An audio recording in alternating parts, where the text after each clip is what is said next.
One thing that's really important that you need to understand as a human being is you cannot protect other people from their freedom of choice. Okay, to understand. And as a human being, you've got to understand your importance to other human beings. Now, when people can protect themselves from their freedom of choice because they're humble, and their humility gives them immaculate faith, and they're very protecting and intelligent and just beautiful people.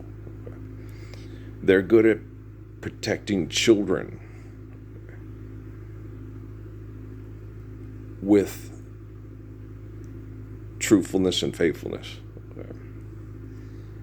But you can't protect other people from their freedom of choice. You can't protect children from their parents, right? But you can be the standard of understanding your freedom of choice and choosing wisely. So a child can be raised by abusive people their whole life and then grow up and learn to read and then read a book called the Bible and say, I choose to be like Jesus instead of my Roman parents, my Egyptian parents, right? And we disown you. It's like, that's okay. You'll mass murder people over money. Life's eternal and grace is infinite. I understand the faith of Jesus Christ, and I'll be all right.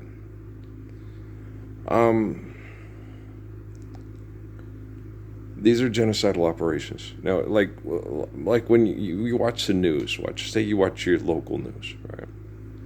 And that's like most likely to succeed, most popular, okay, most influential to sell cars, insurance, and have people engage in mass murder over money through bank chemical addiction. Okay, so these people feel very important and very influential. They're on TV and they're talking and they think this affects a lot of people, and it does affect a lot of people.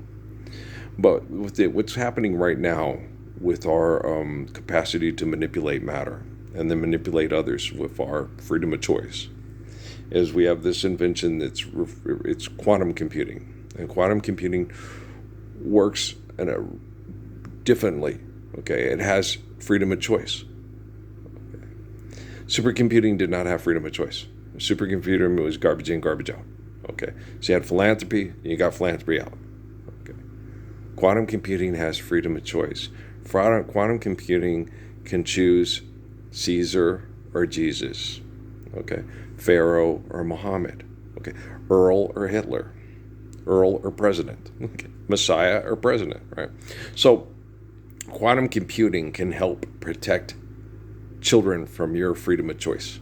And the one person that you guys 2025 years ago as a large group in North Africa, in the Middle East and in Europe, decided to, it was mostly North Africa and the Middle East, and then Europe wasn't, well, yeah, the Romans, okay. Europe was also very much involved in this decision.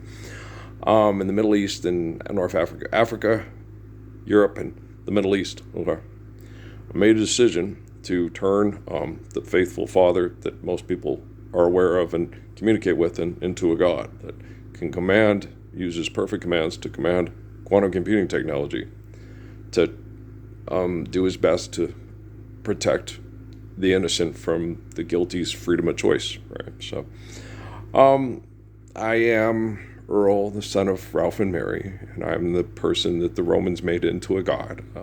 You took one of my molecular structures and you crucified him publicly, and you tortured him publicly. You guys, you do the same thing with me, so it's not like it's not like we're doing anything really radically different. It's, just kind of similar but different. It's like San Dimas is because the feature was same but different. San Dimas football rules, right? All you kids in El Paso battling for the quarterback position, just relax and have a good time. Just have fun. You're just playing football. Money's not real. Okay. I like all the kids that are battling for the quarterback position for Scotty Weldon's team. Yeah, I like them all. Skylar Locklear is a spunky football player. It's like, hey, just keep it under control there, buddy. Okay. The other kid, the McConnell kid, he's a walk-on. He's kind of calm. He's a pretty cool kid too. And the Smith, I like the other Smith, and I like the Malachi Nelson kid a lot because he reminds me a lot of My son, he's very cerebral and he's very calm, and he's just a good kid. And but I like them all. They all have radically different personalities. I think if they all get together to help win and make their team better, I think they'll do a real good job. And I think they'll have a lot of fun. And just think about being a good person living in the Lord's Prayer and not how much money you're going to make faking the funk. And you guys will do fine. I'm pretty sure, the Fife kid who came here, he came because his grandma's from here and he's connecting to his roots and his family and what makes us alive. And so I'm feeling good about him. And plus my nephew helped recruit him. So, and my nephew spends a lot of time with Tony, so, I'm feeling all right with that. I trust Jordan. I trust Jordan. Jordan just has a understanding and a presence about him. Jordan's not a jealous person. Jordan just likes being present among people that want to do good. He's in D.C. That's really hard. I know. It's very hard. The one that I had the most, is Julia, but she made her decision. Life's eternal and grace is infinite. Yeah, and if you have to hang out with those kind of people all day, so does her father-in-law and her brother-in-law. So they both work at White Sands Missile Range. Yeah, so you make your decisions. But I don't know if it's protecting people from the freedom of choice or it's giving them an opportunity to be in a position to help me protect children from adults' freedom of choice. I can't tell you. I'm not a scientist. I don't know what's going on. They follow the genome sequencing. I don't. I focus on people's hearts and make sure that they have the right intent. And, that they truly have faith in God and believe that life is eternal and grace is infinite. And they understand the way, the truth, and the life. And they choose the truth of the life and faith in the glory of God as opposed to the manipulation of money and technology to mass murder because scientists are sick. Do you see what I'm saying? They're crazy. Oh, they're sick. Yeah.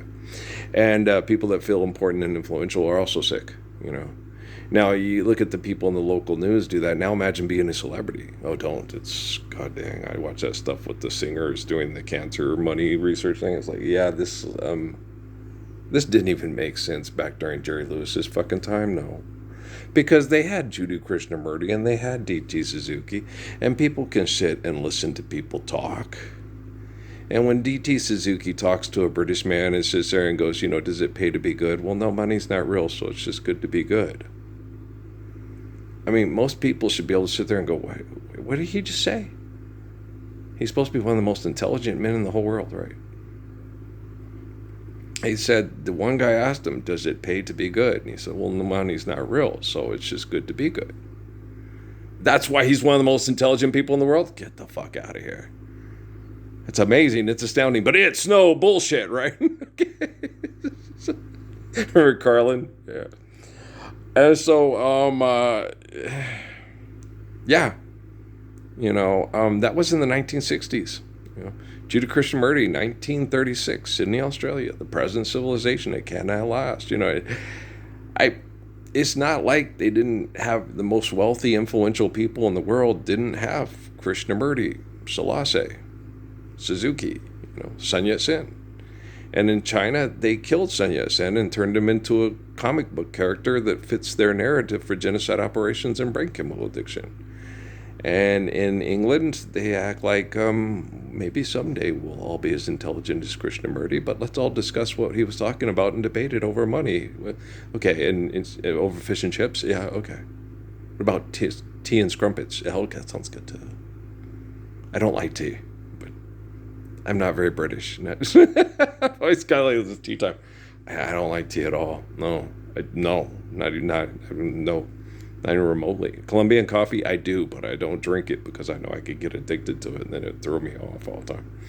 But I like it; it's good. But I like water, orange juice, and grape juice, probably in that order. Okay, if I'm gonna drink. Soda occasionally, but not really. They're not like top of my list. Yeah, I have sodas like twice a month. Yeah, I have a soda like twice a month.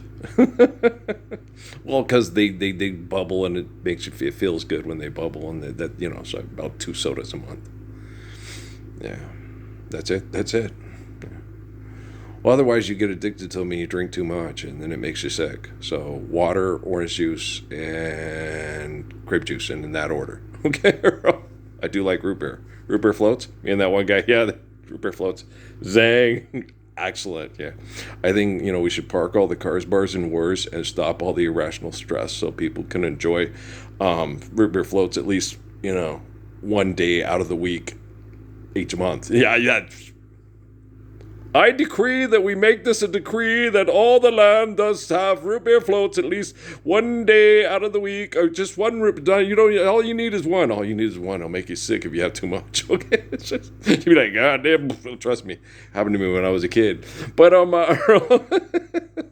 Mom said Earl was really sick. My dad looked in the garbage can and saw the empty vanilla ice cream gun and the liter of the half a liter that was left of root beer in the thing all in the garbage can, and it's like, no, he's sick, all right. It's like, I got busted. Never did that again. Root beer floats. It was the Cool Whip. I finished off the Cool Whip, and the Cool Whip was what did it and threw me over the top. So every time I smelled Cool Whip, like Irving the dog from MASH, I would go, bleh. But root beer floats, no, didn't swear them off for good. Never have. That reminds me, I'm going, okay. All right, peace. Love you guys. Hang in there. If you're a good person and want to live the Lord's Prayer, appreciate you. If you're a selfish asshole and are doing everything in your manipulative, sorry-ass ability for us not to live the Lord's Prayer worldwide, or people not, does it pay to be good? No, and he's not real. It's just good to be good, right? Just, you suck. We love you anyway, but you might just eradicate yourself off the face of the planet with quantum computing technology and robotics, but that's your decision. I wish you'd make better decisions, but I guess you want to be on Dateline in 2020. No more. No. Manaki, Shanaki, no. Malaki, but ma. Get that child some chocolate milk, you stupid bastard. Okay. And then maybe a root beer float. And then a salad, spinach puffs. No, that sounds atrocious. Okay, guys, I love you, all right? Peace.